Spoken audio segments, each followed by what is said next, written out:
On September 19th, 1972, in the quiet suburb of Springfield, New Jersey, a local woman and her dog were about to experience something horrific. The woman was unpacking groceries while her dog went through his usual off-leash romp through the nearby woods.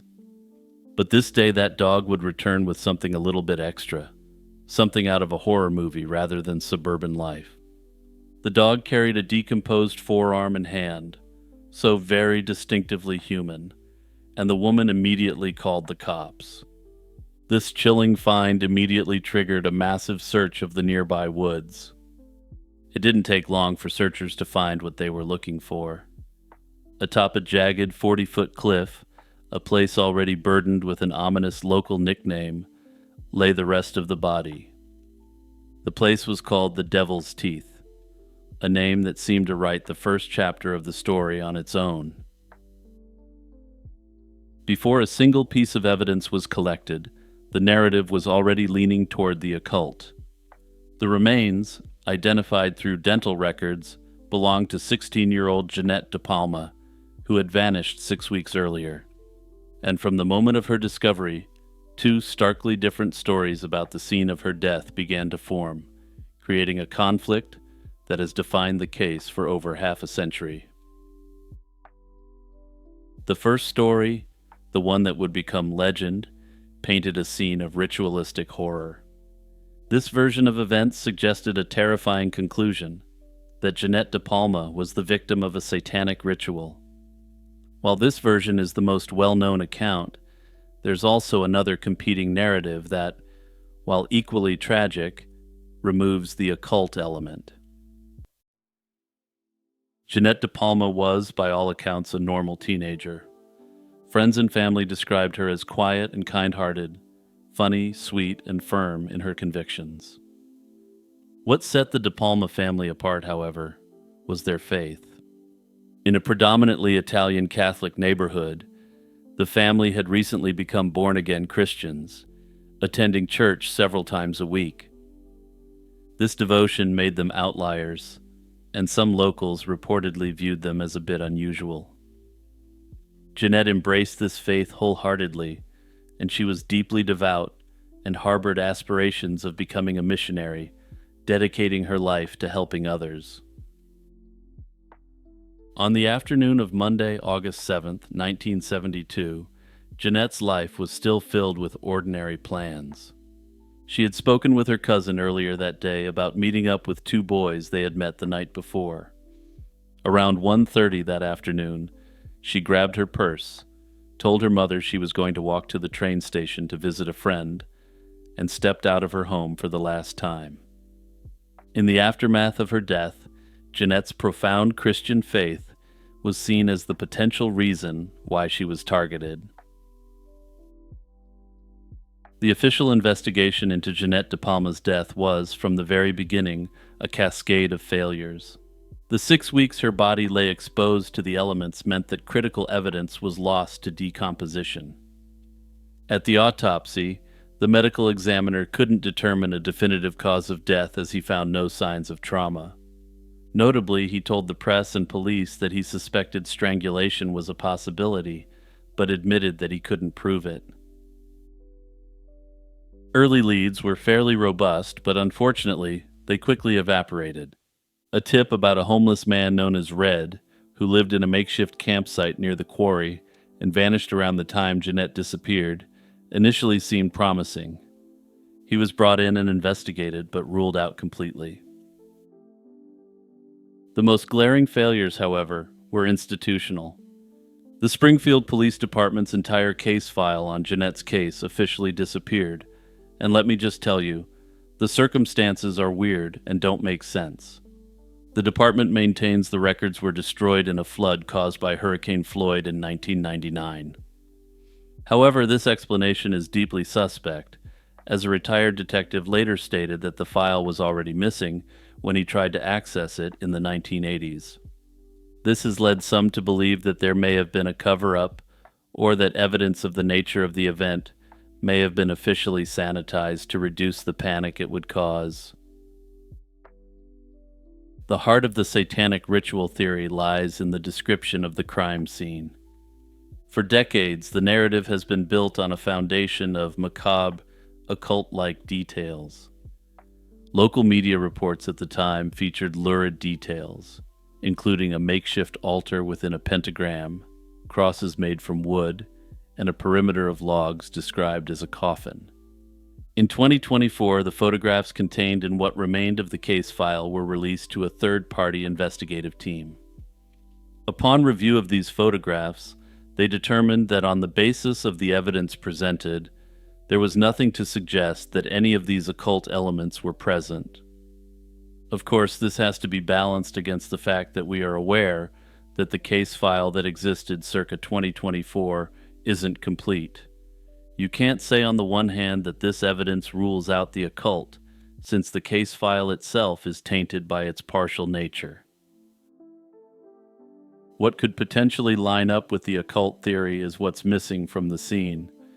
Jeanette was highly religious, and she always wore her cross necklace and never went anywhere without it. This necklace was absent from her body, a fact which has never been explained. The satanic theory surrounding Jeanette De Palma's death didn't emerge in a vacuum, and I think that's necessary to explore a bit here for this case. It took root in a society already fertile with anxiety about cults, the occult, and hidden evils threatening suburban tranquility. The early 1970s served as a cultural prelude to the nationwide satanic panic that would erupt a decade later, and the De Palma case contained all the key ingredients in embryonic form. Nationally, the cultural soil was well prepared to accept the seeds of occult forces playing a role in suburban life. The Manson family had shattered the peace and love image of the counterculture, instead portraying it as something disturbing and demonic. It proved that charismatic leaders could turn normal young Americans into brainwashed monsters, seeding a deep-seated fear of cults in the American psyche. Hollywood amplified these fears, bringing Satanism out of the shadows and into the mainstream with blockbuster films like Rosemary's Baby and The Exorcist. This climate of fear was palpable in New Jersey. The nearby Watchung Reservation, a sprawling wilderness area, was already the subject of persistent local rumors about witchcraft and devil worship. This provided a geographic focal point for the theories that swirled around Jeanette's passing. The local atmosphere had also been poisoned just 1 year earlier by the infamous John List slayings in Westfield, only a few miles from Springfield. In 1971, List eliminated his entire family one by one, later claiming he did it to save their souls. While List didn't claim an occult motivation himself, his views were regarded by literally everyone as a disturbing twist on belief into something extremely malignant. This shocking event created a sense in the community that bizarre, religiously motivated violence could erupt anywhere, even in their own quiet suburban towns. Personally, I think the focus on this being a case with an occult element has actually served to shield a more conventional predator. Even if the initial scene did contain occult elements, as was initially reported, it's important to keep in mind that this may simply be a diversionary tactic. A predator with very conventional motivations could have used the Devil's Teeth area and the cultural background as a smokescreen to take the life of this innocent teenager. Now, that isn't to say that Jeanette wasn't the victim of someone with occult motivations. Unfortunately, though, given the apparent state of the case file, it seems like we will never know for certain, but more on this in a moment. The most compelling theory, at least in my view, is that Jeanette was the victim of a serial predator. And I'm just going to come out and say it right up front here. This doesn't preclude any weird occult elements either. Serial predators act in ways that are so detached from regular thought processes that normal people have that it's virtually impossible to figure out why they do what they do. We can seek to try to classify why serial offenders do it, but honestly, doing it for occult reasons is just as disturbed and vile as any other reason. So let's discuss the evidence as it stands and what we know. Her plan on August 7th was to hitchhike, a common practice at the time, but one that put her at immense risk. In the 70s, American teenagers were just randomly hopping in cars with strangers hoping to get to where they were going. While millions of rides happened each year without incident, predators began to realize there was a loophole here that they could exploit. They could freely pick up vulnerable people on the side of the road, and no one would bat an eye.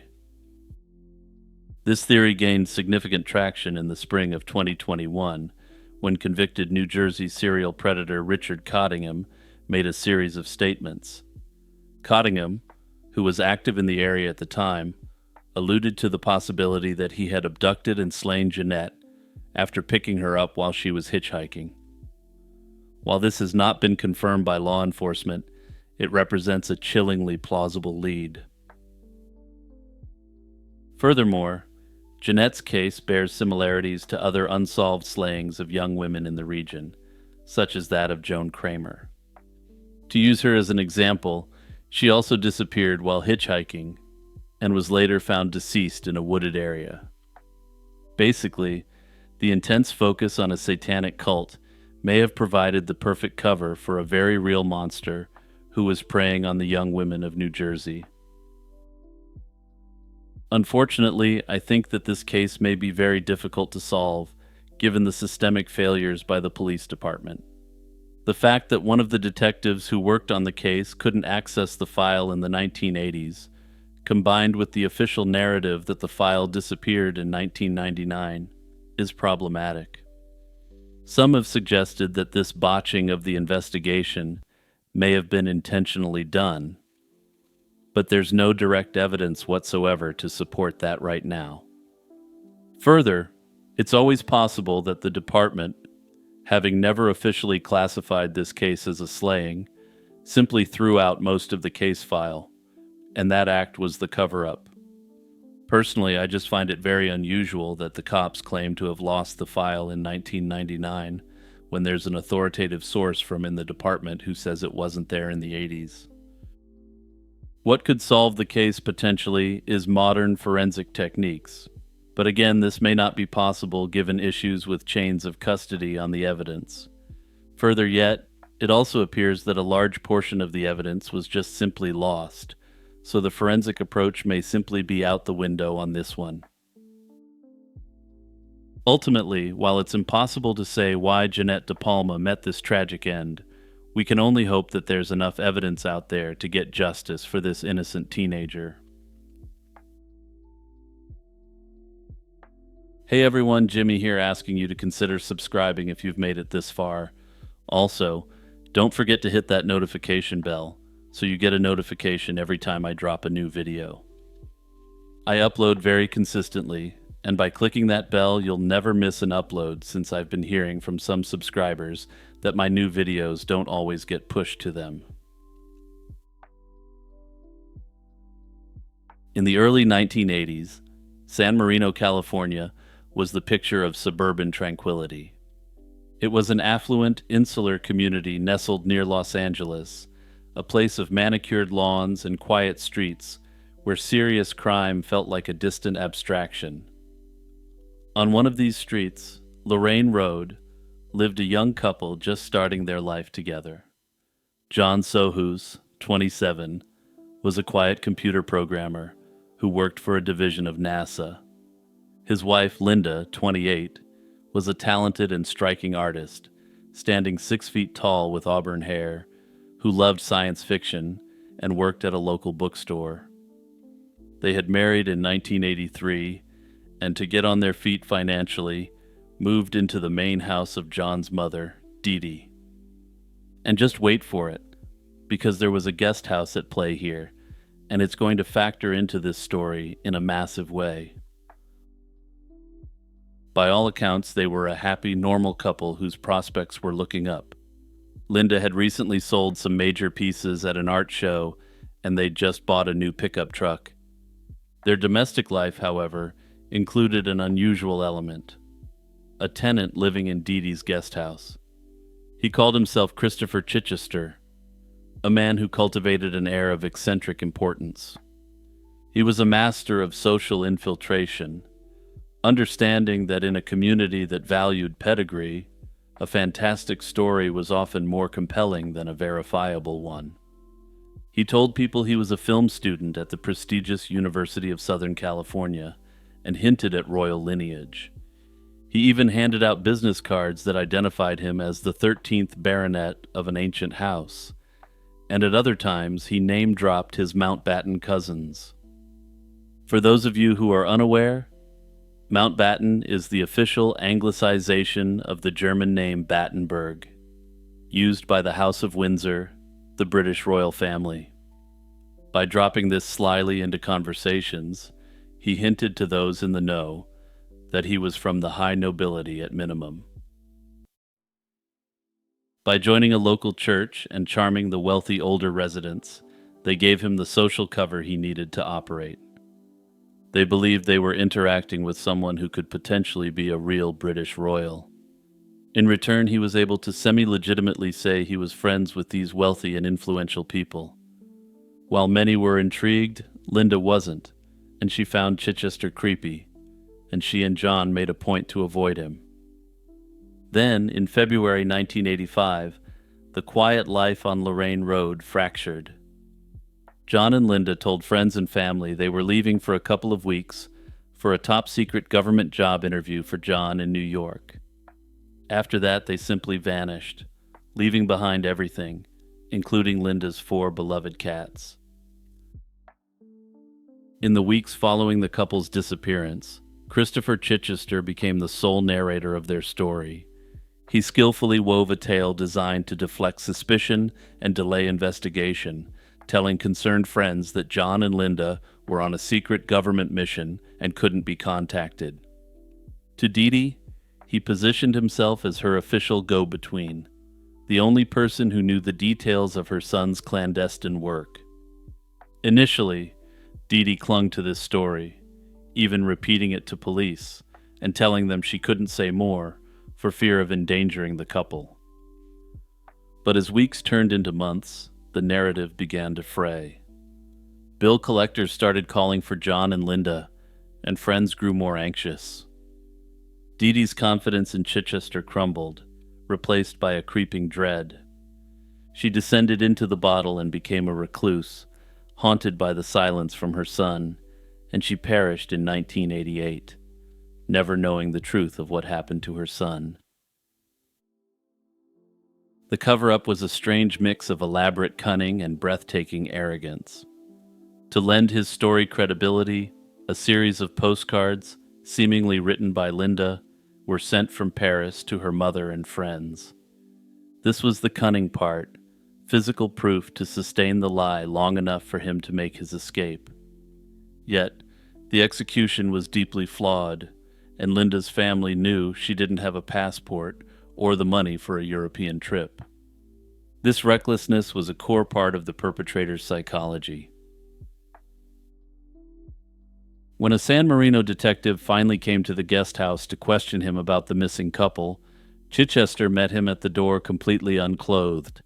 He claimed to be a nudist and refused to dress up at all, just letting it all hang out for the detective. It was a bizarre act of dominance and deflection that ended the interview. And shortly after this encounter, Chichester also vanished. I really question how the detective managed to be taken seriously after letting a criminal escape in such a bizarre way. The case went cold until 1988, when the couple's pickup truck was discovered in Greenwich, Connecticut. The man who had been driving it, now using the alias Christopher Crowe, disappeared before police could question him.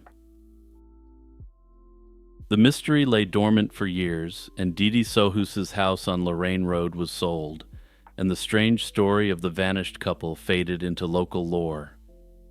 Then, in May 1994, the new owners decided to install a swimming pool in the backyard. As excavators dug into the earth, they struck something solid.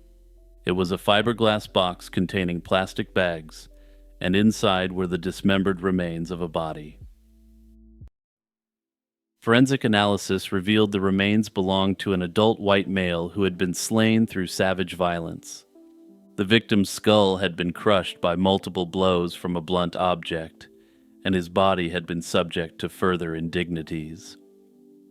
The brutality suggested a crime of intense personal rage, while the methodical dismemberment and burial pointed to a cold-blooded attempt to conceal the evidence. Though police strongly suspected the victim was John Sohus, confirming it was a challenge.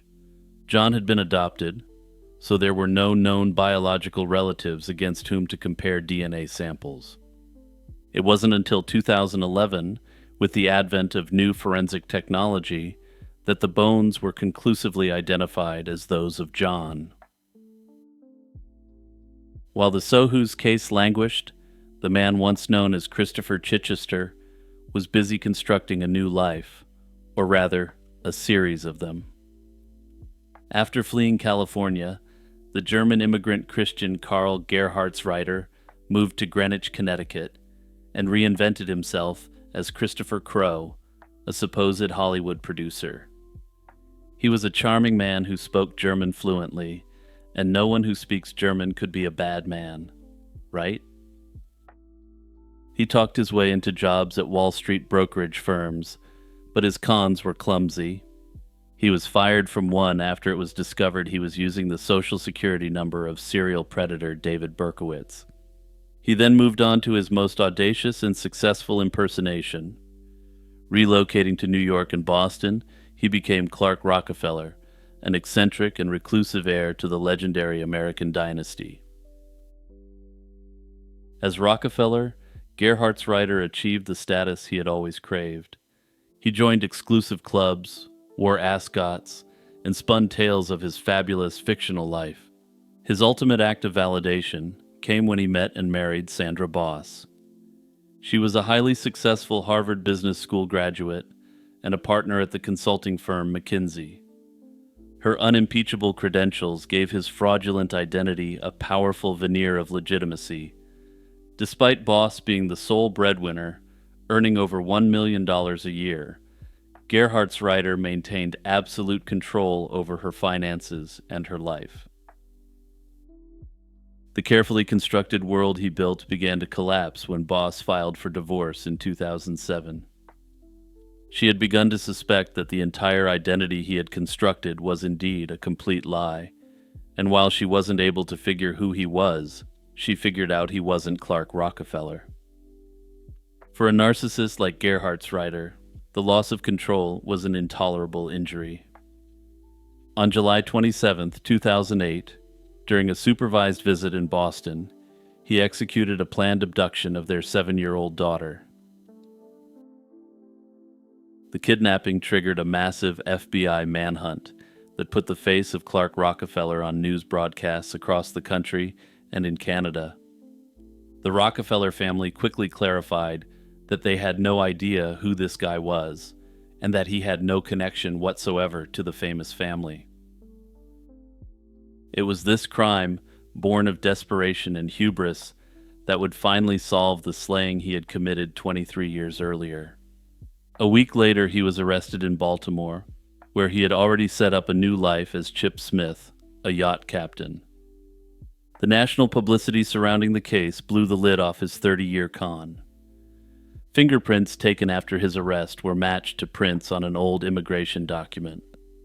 This definitively proved that Clark Rockefeller, Christopher Crowe, and Christopher Chichester were all the same person, Christian Karl Gerhartsreiter. It turned out that he had arrived in America in 1978 as a foreign exchange student and had charmed his way into a sham marriage for a green card. In 2011, while nearing the end of his Massachusetts prison sentence for kidnapping, Christian Gerhartsreiter was charged with the slaying of John Sohus.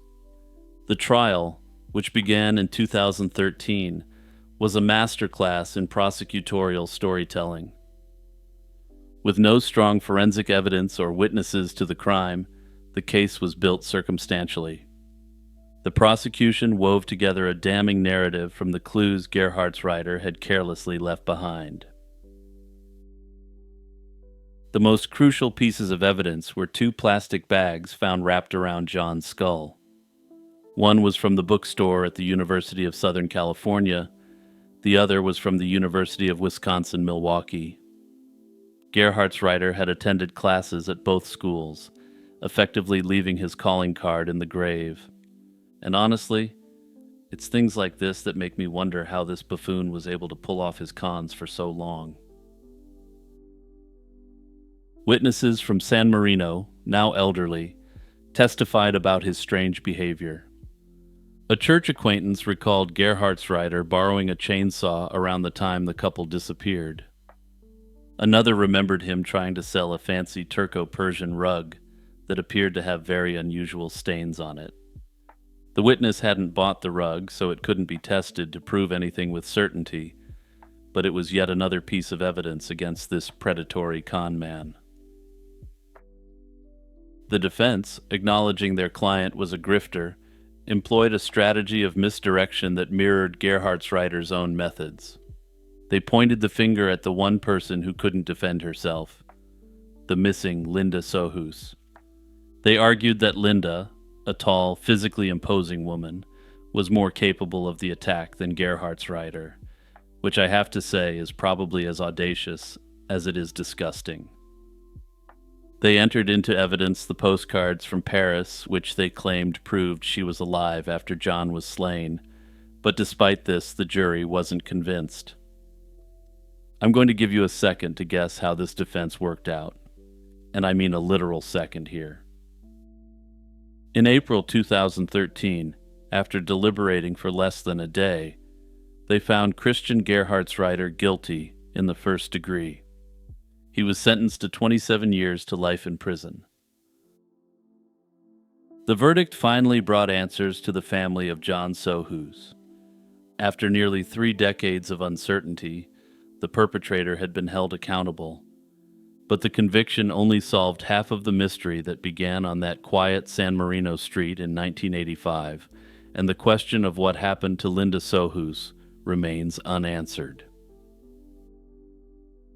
Her body has never been found, and she is still officially classified as an endangered missing person.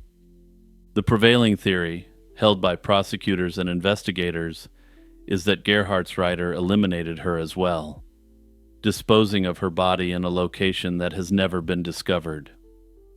The defense's theory that she was the perp who fled was a courtroom tactic unsupported by any evidence whatsoever, aside from the likely fake postcard from Paris. Gerhartsreiter himself has claimed that Linda is still alive, even hinting at his sentencing that he had information about her whereabouts. This appears to have been one last attempt by this sick individual to try to assert power, though it appears no one was buying what he was selling. It begins with a photograph, as so many great mysteries do. Taken in February 1901 at DeYoung Studio in New York City's bustling Union Square, the portrait captures a man and a woman of striking confidence and style. He is handsome, well-dressed, and would soon be known to lawmen across 2 continents as Harry Longabaugh, the Sundance Kid. She's arrestingly beautiful, her expression poised and intelligent, and we know her as Etta Place, but if you asked her parents, that name would be out of place, because she wasn't born that way. Pinned to the lapel of her fashionable dress is a delicate gold watch from Tiffany's, a recent gift not from her companion, but from their partner in crime, Butch Cassidy. This small detail hints at the complex, 3-way partnership that defined their lives. The couple purchased 5 copies of the portrait, mailing them to family and friends as a de facto marriage announcement, though no official record of their union has ever been found. Days later, they, along with Cassidy, boarded the British steamship Herminius and sailed for Buenos Aires, fleeing the long arm of the law for a new life in Argentina. But what was intended as a private commemoration of their future soon became a weapon used against them. The Pinkerton National Detective Agency, relentless in its pursuit of the Wild Bunch, acquired a copy of the photograph. Almost overnight, the image was transformed from a personal token into the centerpiece of wanted posters, reproduced and distributed from the plains of Wyoming to the pampas of Patagonia. The very portrait meant to celebrate their bond became the primary tool that would hound them and ultimately contribute to its dissolution. This artifact is the perfect metaphor for Etta Place herself. It provides the most concrete proof of her existence, a clear and confident face staring out from the turn of the 20th century. Yet it tells us nothing of who she was before that moment or what became of her after. The photograph is both a window and a wall. It allows us to see her, making her vividly real, in a way other historical figures are not, but it captures a persona, an alias, at the very moment she was creating it. By disseminating this image, the Pinkertons effectively cemented the identity of Etta Place, while simultaneously erasing any trace of the woman she had been before. The photograph marks the beginning of her official story and the end of the trail to her origins. She stepped out of complete anonymity, lived in the historical spotlight for 5 years, and then vanished back into the mists. She left this single haunting image as the only definitive proof she was ever there at all. Every part of the identity we know was a careful construct, starting with the name itself. Place was the maiden name of Sundance's mother, a convenient alias he often used to cover his tracks. The name she actually used when signing hotel registers in the United States was Ethel. The Pinkertons believed her birth year was around 1878. However, it's unclear how they came to this conclusion, or if it was simply an educated guess based on her youthful appearance. Those who met her consistently remarked on a fascinating set of contradictions. She was described as cordial and refined, and spoke in an educated manner that suggested an East Coast background.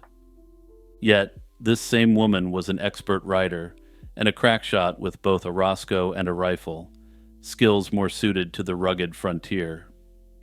This has led to historians trying to find any records of her birth or how she arrived in the West, and perhaps surprisingly, they have had some luck.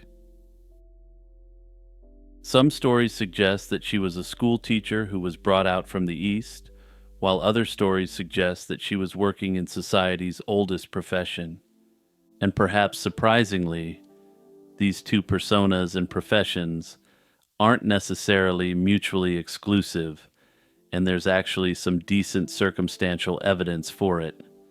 In fact, the most plausible, though still unproven, theory about her identity provides a compelling synthesis of both narratives. The 1900 census records for San Antonio list a woman named Ethel Bishop living in a house of ill repute often visited by Butch, Sundance, and the Wild Bunch. Crucially, her occupation is listed as unemployed music teacher, suggesting that she fell upon hard times. By early 1901, the pressure from the Pinkertons had become immense.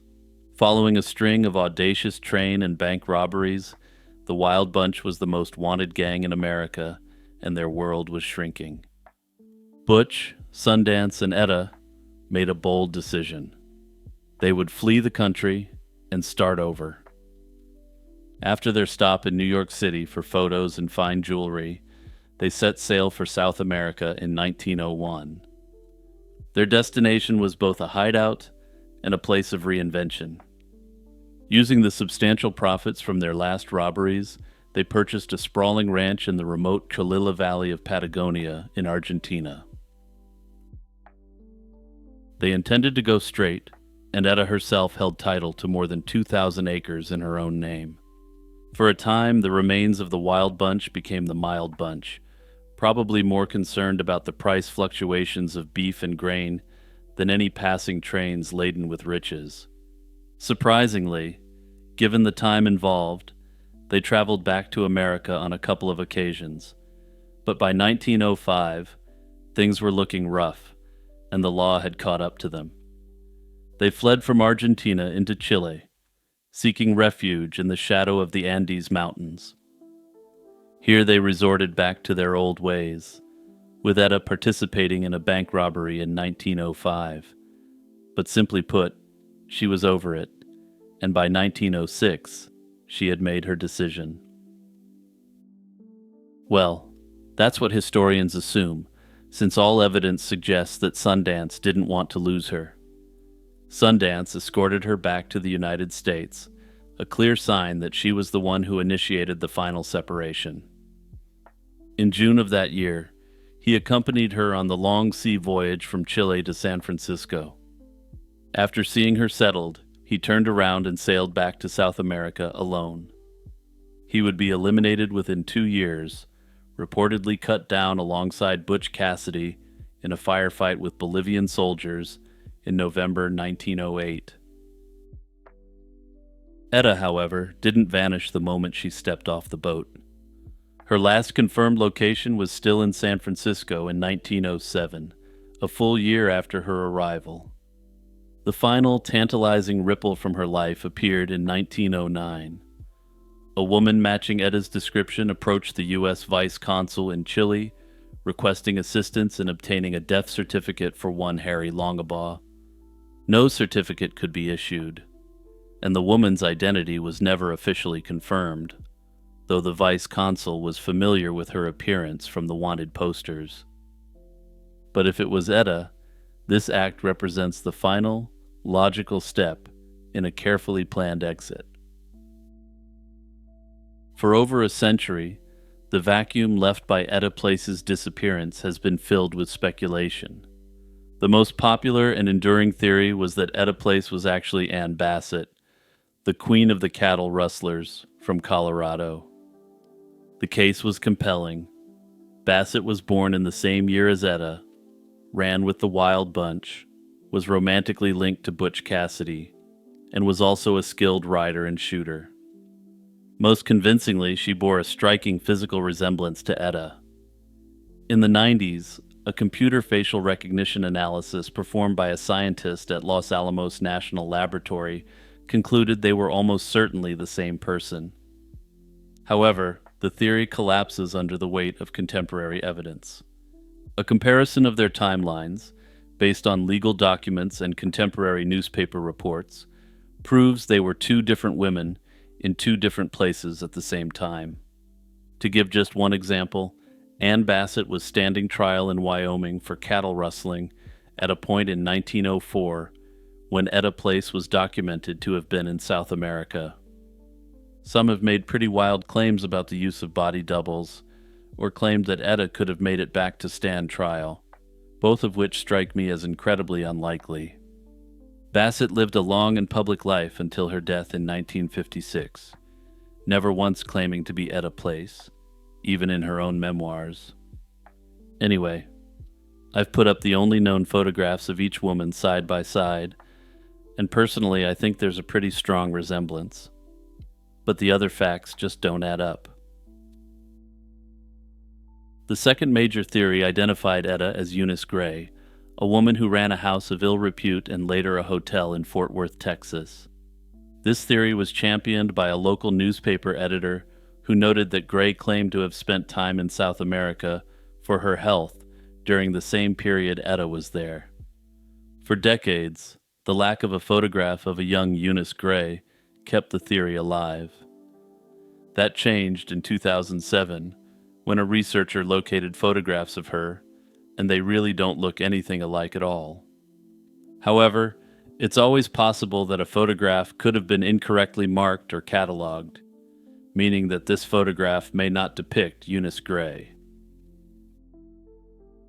Unlike Butch and Sundance, whose story has a likely finale in Bolivia, Etta's story simply stops. After 1909, she simply vanishes from the record, and there's nothing further to indicate what actually happened to her. Personally, I suspect that she may have simply stayed somewhere in South America, given that she was a high-profile wanted fugitive in the United States. That said, her status as a fugitive in America didn't stop her from coming back to the country previously. Further, it's always possible that she simply got tied up with the wrong sort of people in South America.